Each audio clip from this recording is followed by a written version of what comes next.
गीता के 11वें अध्याय में एक ऐसा क्षण आता है जो पूरे मानव इतिहास में सबसे अद्भुत दर्शन माना जाता है। अर्जुन, जिसका भ्रम अब दूर हो चुका था, भगवान कृष्ण से एक असाधारण निवेदन करता है। वो कहता है, हे प्रभु, आपने जो गहरी बातें मुझसे कही हैं, उन्होंने मेरा भ्रम दूर कर दिया है। अब मैं आपके उस विराट रूप को देखना चाहता हूं जिसमें पूरा ब्रह्मांड समाया हुआ है। ये सिर्फ जिज्ञासा नहीं थी, बल्कि एक गहरी आध्यात्मिक प्यास थी, विविधता में एकता को समझने की, सृष्टि के रहस्य को जानने की। कृष्ण मुस्कुराते हैं और कहते हैं, अर्जुन, तुम्हारी ये आंखों से मुझे नहीं देख सकते, मैं तुम्हें दिव्य नेत्र देता हूं। और फिर जो होता है वो इंसानी कल्पना से कहीं ज्यादा विस्मयकारी है।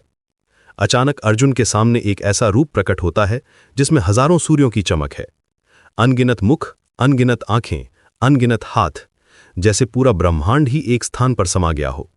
ये विश्वरूप था जिसमें भूत, भविष्य और वर्तमान सब कुछ एक साथ दिखाई दे रहा था। अर्जुन की सांस रुक जाती है। वो देखता है कि इस विराट रूप में सारी सृष्टि समाई हुई है। ब्रह्मा, विष्णु, महेश्वर, सभी देवता इसी रूप में विलीन हैं। लेकिन यह सिर्फ सुंदरता नहीं है, इस रूप में विनाश भी है, काल भी है। अर्जुन देखता है कि भीष्म, द्रोण, कर्ण जैसे महान योद्धा इस काल के मुंह में समा रहे हैं। यह दृश्य इतना भयानक है कि अर्जुन कांपने लगता है। वो कहता है, हे प्रभु, आपके इन दांत वाले मुंह देखकर मैं डर गया हूं। ये तो काल की अग्नि की तरह लग रहा है। तब कृष्ण अपनी वास्तविकता प्रकट करते हैं। वे कहते हैं, मैं काल हूं, महान विनाशकर्ता। तुम्हारे बिना भी ये सभी योद्धा मर जाएंगे, तुम सिर्फ निमित्त बनो। ये वाक्य अर्जुन की समझ को हिला देता है। वो समझ जाता है कि जो कुछ भी होना है वो पहले से तय है। युद्ध का परिणाम, जीत हार, सब कुछ दैवीय योजना का हिस्सा है। अर्जुन अब पूरी तरह से विनम्र हो जाता है। उसे अपनी गलती का एहसास होता है। वो कहता है, हे कृष्ण, मैंने आपको सिर्फ एक मित्र समझा था, आपकी महानता को नहीं पहचाना था। जैसे बेटा बाप से, मित्र से माफी मांगता है, वैसे ही आप मुझे माफ कर दीजिए। यह क्षण बहुत ही भावुक है। एक योद्धा जो अभी तक अपने आप को बहुत बड़ा समझता था, अब पूरी तरह से समर्पित हो जाता है। लेकिन यह डर और भय अर्जुन के लिए असहनीय हो जाता है। वो विनती करता है, हे प्रभु, कृपया अपने पुराने रूप में आ जाइए। ये विराट रूप मेरे लिए बहुत भयानक है। कृष्ण दयालु हैं।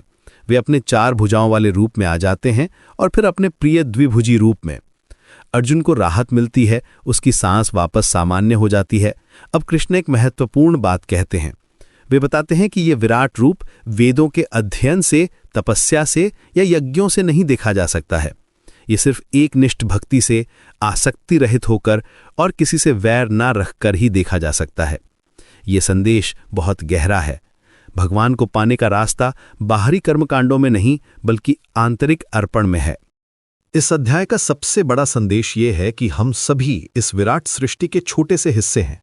हमारा अहंकार, हमारी छोटी सी दुनिया, सब कुछ इस विशाल योजना का हिस्सा है। जब हम ये समझ जाते हैं तो हमारे सारे डर, सारी चिंताएं छोटी लगने लगती हैं। अर्जुन को यही एहसास होता है। वो समझ जाता है कि उसका काम सिर्फ अपना धर्म निभाना है, परिणाम की चिंता किए बिना। ये दर्शन आज भी उतना ही प्रासंगिक है। जब हम जीवन की समस्याओं से घिरे होते हैं तो ये अध्याय हमें याद दिलाता है कि हम एक बड़ी योजना का हिस्सा है।